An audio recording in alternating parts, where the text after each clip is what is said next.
오늘 우리에게 주시는 하나님의 말씀입니다. 신약성경 누가복음 10장 29절부터 34절까지를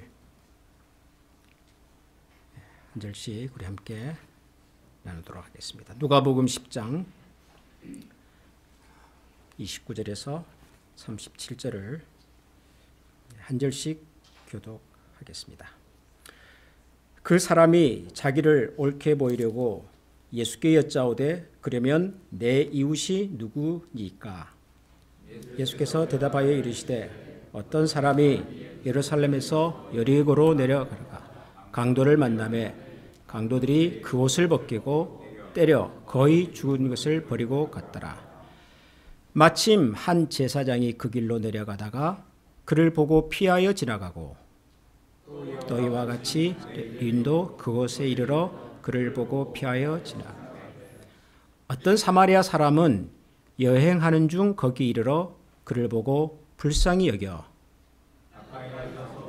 금과 포도주를 그 상처에 붓고 싸매고 자기 짐승에 태워 주막으로 데리고 가서 돌보아 그 이튿날 그가 주막 주인에게 데나리온들을 내어주며 이르되 이 사람을 돌보아 주라. 비용이 더 들면 내가 돌아올 때에 갚으리라 하였으니 누가 다 같이 읽겠습니다. 이르되 자비를 베푼 자니이다. 예수께서 이르시되 가서 너도 이와 같이 하라 하시니라. 아멘. 2024년 우리 교회 표어 우리 당분간 매주 한 번씩 확인하겠습니다. 오른쪽에 있죠? 예, 다 같이 한번 읽어보겠습니다. 시작. 배우든지 가르치든지 배우든지 가르치든지. 예, 지난주에 했던 것처럼 배우든지 가르치든지 한번 해보겠습니다. 시작.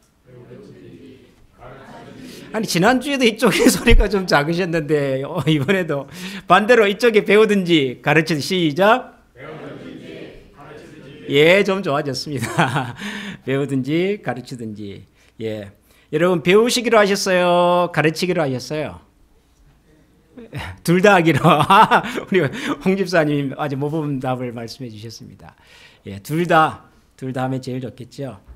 아무튼 올 한 해 동안 우리가 하나님께서 우리에게 주신 시간 속에서 또 우리에게 주신 기회 속에서 최선을 다해서 하나님의 말씀을 듣든지 또 배우든지 가르치든지 그렇게 할 수 있기를 바랍니다. 하나님께서 저와 여러분의 소망 가운데 크신 은총으로 함께해 주시기를 소원합니다.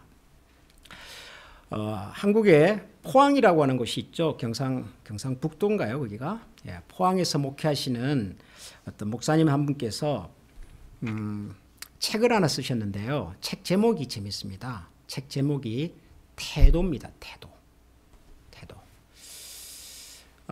이 책 서문에 이제 이런 내용의 글이 나옵니다. 이 목사님께서 목회를 하시면서 여러 종류의 사람들을 만나 보셨겠죠. 내가 목회를 하면서 여러 종류의 다양한 사람들을 만나봤는데 소위 한 믿음 한다는 사람, 한 헌신 한다는 사람, 혹은 또 한 기도한다는 사람, 이런 사람들을 내가 좀 많이 만나봤습니다. 이제 그렇게 시작을 하세요. 그러면서 그다음 말이 이제 좀 묘해요. 근데 한 믿음 한다는 사람들이 되게 상처를 많이 주더라고요. 한 헌신 한다는 사람이 교회를 좀 힘들게 해요. 한 기도 한다는 사람들이 너무 성격이 이렇게 혈기가 왕성해요. 참 이상하지요. 한 믿음한다, 한 헌신한다, 한 기도한다. 이 말은 다 하나님 앞에서 굉장히 열심히 있다 그런 뜻이잖아요. 그죠? 하나님 앞에서 열심히 있다 이런 분들을 우리가 되게 믿음이 좋다 그렇게 말하는 분들이에요. 그런데 내가 만난 이 사람들을 보면 한 믿음한다는 사람이 오히려 더 교회를 힘들게 만들고, 한 기도한다는 사람이 오히려 상처를 더 많이 주고, 한 헌신한다는 사람이 오히려 교회를 더 시끄럽게 만드는. 그래서 이번 말씀이 사람들이 하나님 앞에서의 믿음과 사람 앞에서의 믿음이 서로 다르다고 생각하는 것 같습니다. 그런 글을 쓰셨어요. 제가 이 글을 보면서 하나님 앞에서의 믿음과 사람 앞에서의 믿음이 따로 논다, 서로 다르다, 이 표현이 제 눈에 아주 크게 들어왔습니다. 하나님 앞에서의 믿음과 사람 앞에서의 믿음이 따로 논다. 여러분들도 혹시 이런 분들을 보신 적이 있으시죠? 우리가 신앙생활을 하면서 여러분들이 듣고 보는, 특히 우리 이 이민사회의 교회들에 대한 얘기를 종종 들을 때 보면, 뭘 모르는 사람이 교회를 어지럽게 만들지 않습니다.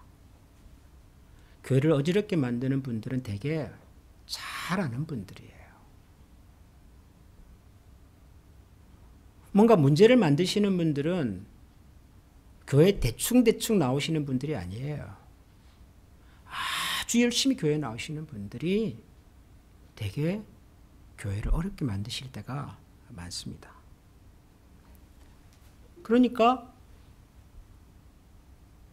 열심히 교회를 나온다, 열심히 기도를 한다, 열심히 봉사를 한다, 우리가 이런 분들을 되게 믿음이 좋다라고 표현하는 분들인데, 그 믿음이 좋다고 하는 말과 실제로 사람들을 대하는 태도와 방식 사이에 너무도 큰 간극이 있는 것 같아요.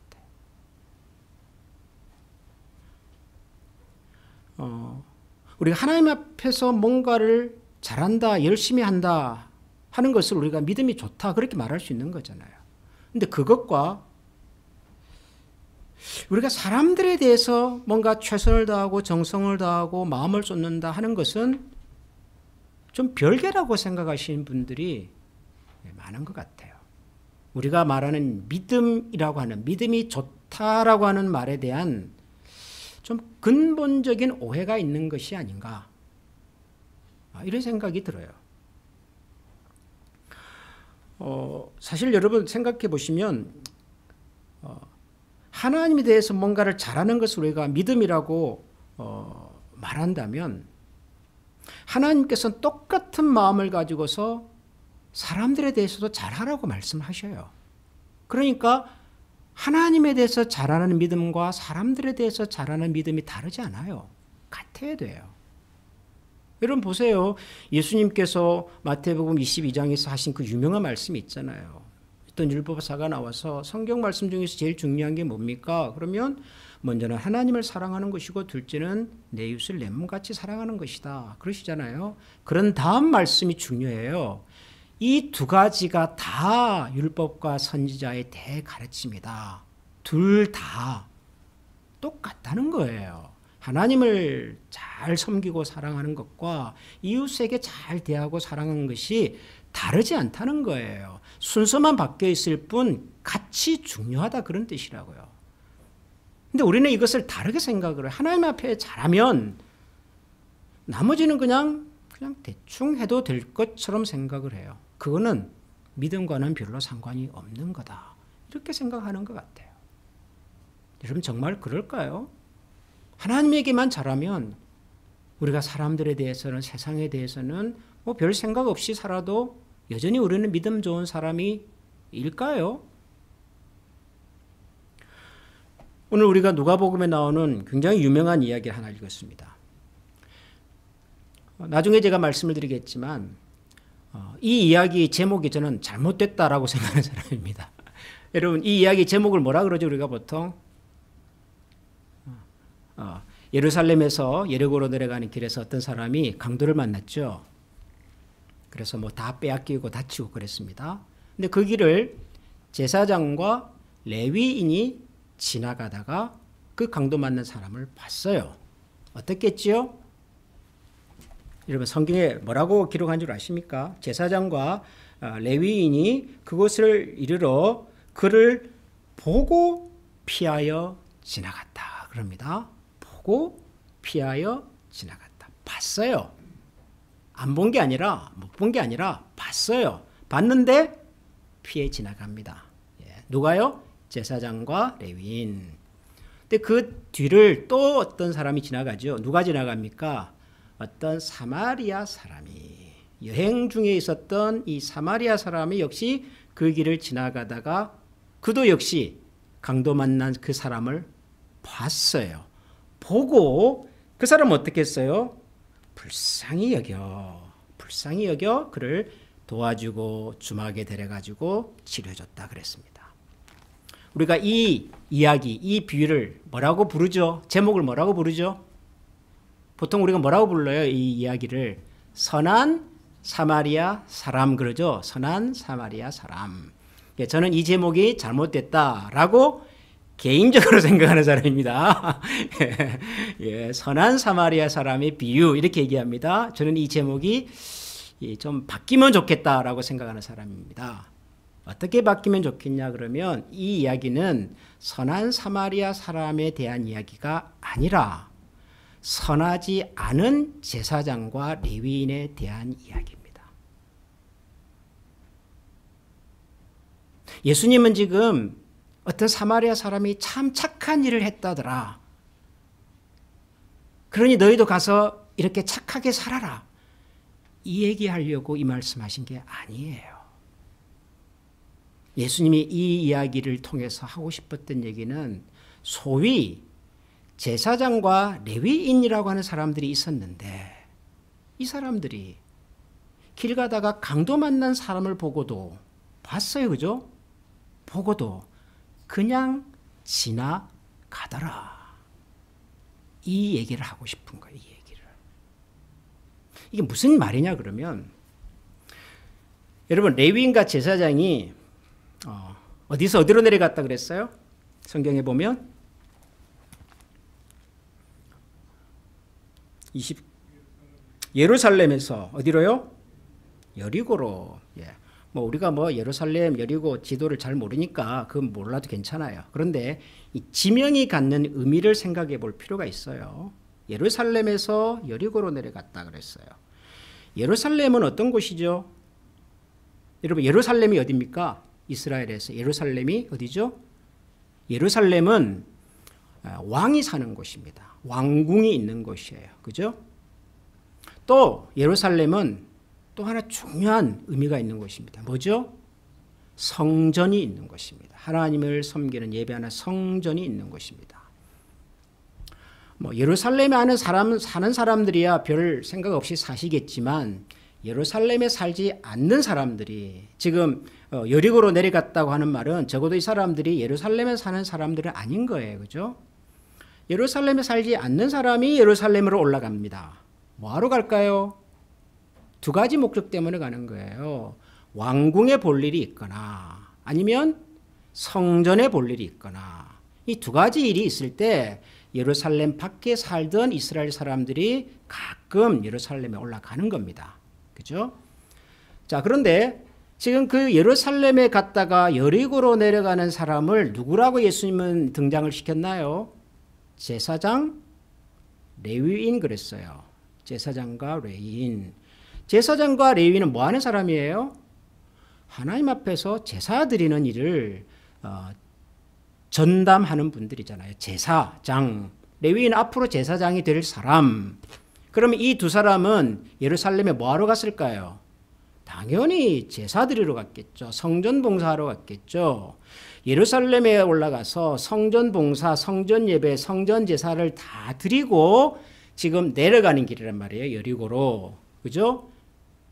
강도 맞는 사람을 만나기 직전에 뭐 하고 오신 분들이에요? 예배 드리고 온 분들이에요. 이분들이 하나님께 제사 드리고 온 분들이란 말이에요. 아시겠습니까? 여러분 이 이야기는 실제 이야기가 아닙니다. 실제로 뭐 레위 제사장이 뭐 길 가다가 강도를 이게 아니라 예수님이 비유로 이야기로 하시는 얘기예요. 어떤 사람이 찾아와서 예수님께 뭔가를 질문을 했거든요. 그 질문에 대해서 예수님이 대화를 하시는 중에 이야기를 하나 만들어서 지금 하시는 거라고요. 가상의 이야기예요. 그러니까 이 제사장도 진짜 제사장이 아니고 레위인도 진짜 레위인은 아니에요. 예수님 뭔가를 얘기하고 싶어서 지금 이야기를 하시는데 그 이야기 속에 제사장과 레위인을 등장시켰단 말이에요. 그것도 어떤 제사장? 예루살렘에서 여리고로 내려가고 있는 제사장과 레위인. 무슨 말이죠? 하나님 앞에서 종전까지만 해도 열심히 제사 드리고 있었던 사람들, 그것을 전업으로 하는, 직업으로 하는, 평생의 사명으로 생각하는 사람들, 이분들이 지금 길을 가다가 강도를 만났단 말이에요. 이해가 되십니까? 지금 예수님께서 왜 이야기 속에 이런 장치를 지금 만들어 두셨는지를 의도를 가지고 그렇게 하시는 거예요. 제사장과 레위인이라고 하는 인물을 등장시키는 이유가 좀 전까지 제사를 드렸는데 하나님께 영광을 돌리고 찬양을 하고 경배를 하고 하나님 사랑합니다. 하나님 좋아합니다. 하나님의 이름을 높여드립니다. 실컷 그렇게 했던 사람들이 길을 가다가 강도를 만나가지고 정신을 잃고 재산을 다 잃어버리고 지금 사경을 헤매고 있는 사람을 봤는데 어떻게 했다고요? 그냥 지나가 버렸단 말이에요. 여러분 이게 말이 되나요? 말이 안 돼야 되죠. 말이 안 돼야 되는데 예수님은 그런 사람이 있다라고 말을 하는 거예요. 무슨 얘기죠? 하나님 앞에 가서 찬양하고 경배하고 제물을 드리고 제사를 드린 행위와 사람의 강도 맞는 사람을 보고 불쌍히 여기는 마음이 같아야 하는데 안 같다는 거예요. 안 같다. 같지가 않더라는 거예요. 그런데도 사람들은 제사장, 레위인 그러면 뭐라고 생각을 할까요? 대단하신 분들, 거룩한 분들, 믿음이 좋은 분들. 그러지 않겠어요? 그 당시에도 그랬고 지금도 그럴 거라고요. 제가 어디 가서 저는 목사입니다 그러면 일단 저를 보는 시선이 어떨까요? 사람들이 저들 잘 모르시면서 목사님 대단하시네요. 그 어려운 일을. 그러실 거라고요. 종교적인 행위, 종교적인 일을 직업으로 삼는 사람들은 세상은 일단 그렇게 봐준단 말이에요. 그렇게. 우리가 밖에 나가서 내가 교회 다니는 사람입니다. 나는 어느 교회의 집사입니다. 장로입니다. 그러면 일단 사람들은 그렇게 봐줄 거라고요. 어느 교회 장로님, 권사님, 목사님, 집사님 훌륭하시고 대단하신 분.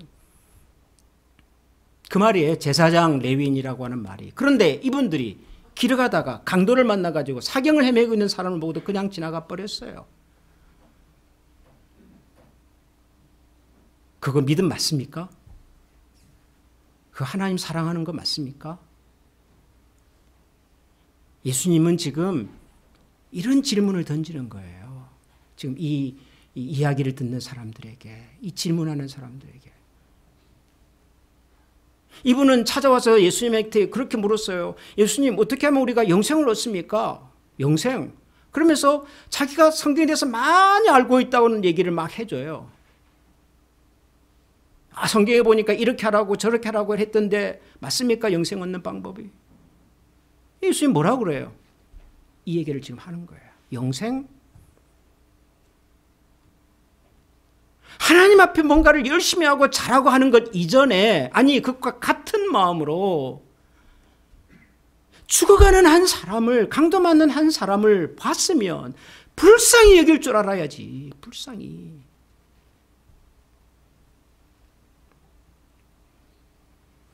그런 다음에 사마리아 사람을 등장시키잖아요. 어떤 사마리아 사람. 이 사람은 뭐 하다가 만난 거예요? 뭐 하다가 이 길을 가는 거예요? 여행하다가 갔어요.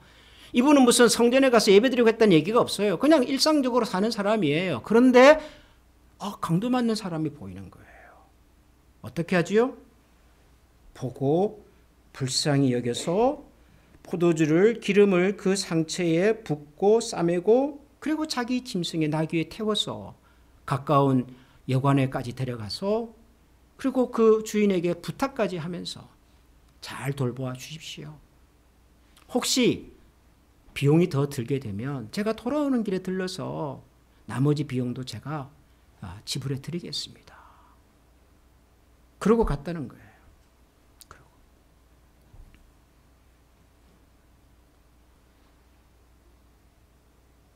여러분, 우리 믿음이라고 하는 것이 과연 뭘까?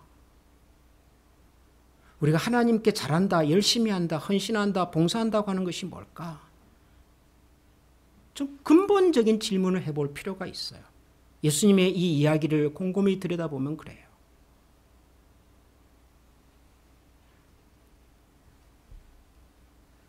하나님께 열심히 하는 것을 우리가 믿음이라고 말한다면 그 믿음은 사람들에 대한 태도와 마음가짐에도 똑같이 나타나야 합니다. 왜냐하면 사실 우리가 하나님을 사랑한다, 하나님을 믿는다라고 하는 말이 사실 이렇게 측정이 잘 안 되잖아요. 그렇지 않습니까, 여러분?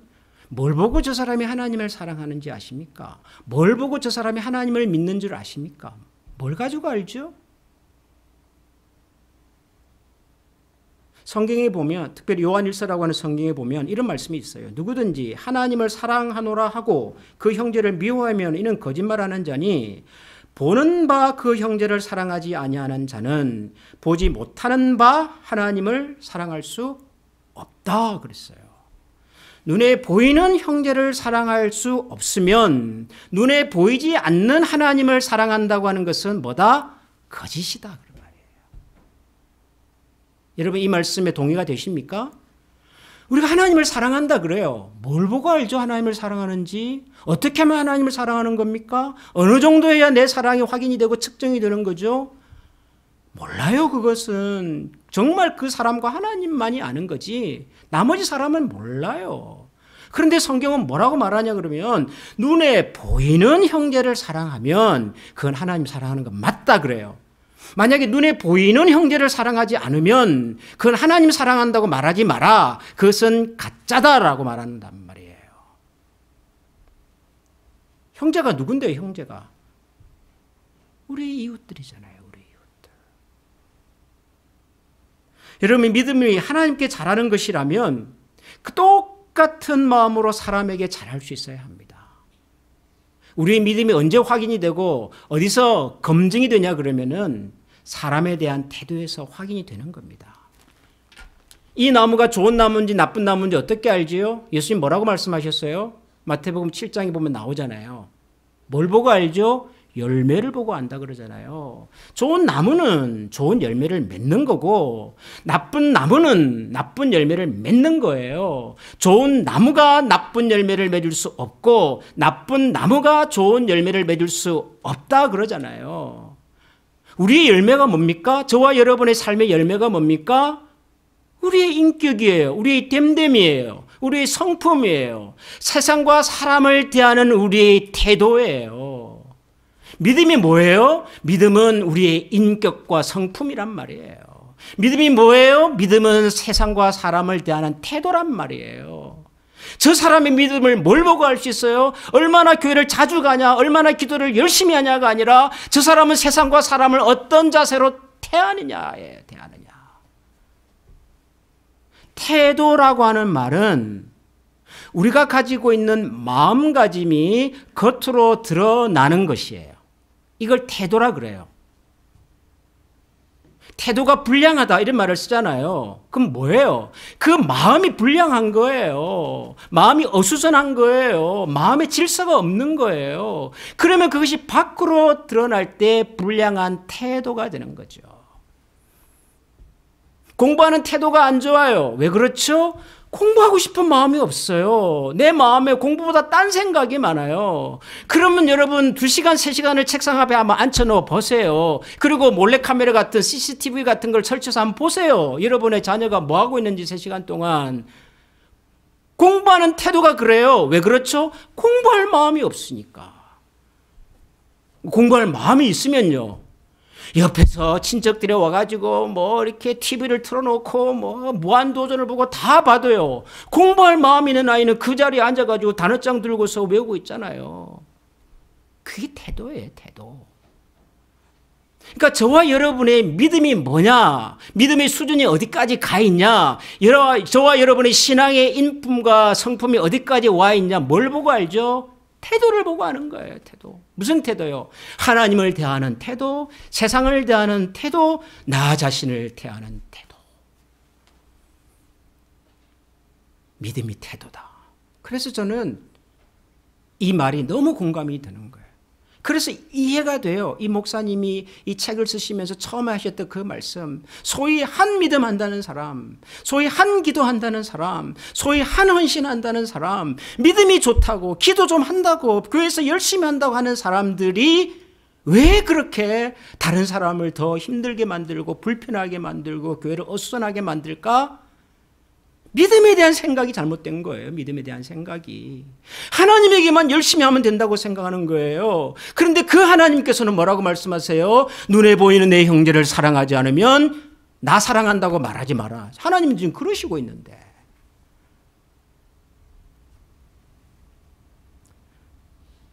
사랑하는 우리 한미가족 여러분, 제가 2024년을 시작하면서 이제 전 대부분의 목사님들이 그렇겠지만 새해가 시작이 되면 새해에 어떤 말씀으로 우리 성도님들과 함께 좀 하나님께 우리의 마음을 시선을 좀 집중하고 살까. 특별히 이 상반기에 굉장히 중요한 때니까 한 해가 결정이 되는, 한 해의 우리 삶의 방향이 결정이 되는 고민을 하잖아요. 그래서 저도 고민을 하고 어떤 주제로 말씀을 좀 나눌까.